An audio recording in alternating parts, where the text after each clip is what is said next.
ఏంటంటే తులసి దగ్గర పెట్టడానికి ఒక చిన్న దీపంని తయారు చేశాను. పూర్తిగా 1 అవర్ డ్రై అవ్వడానికి వదిలేసిన తర్వాత ఏంటంటే దీనికి పెయింటింగ్ చేస్తున్నాను అనమాట. ఇంకా డీటెయిలింగ్గా చేయొచ్చు, బట్ నేను నార్మల్గా చేసేసాను ఈ వీడియోలో. అండ్ నేను వెరీ బిగినర్, నాకు వచ్చింది ఎవరికైనా యూజ్ అవుతుందని చెప్పేసి యూట్యూబ్లో ఇలా పెడుతున్నాను అంతే.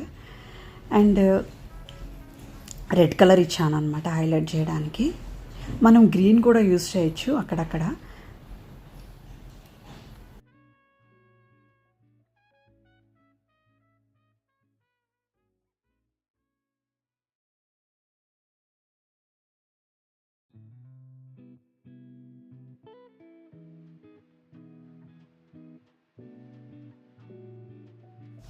అంత చిన్న ప్రమిదకి కలరింగ్ చేయడం నాకైతే చాలా కష్టమైంది, అది జారిపోతూ ఉండింది.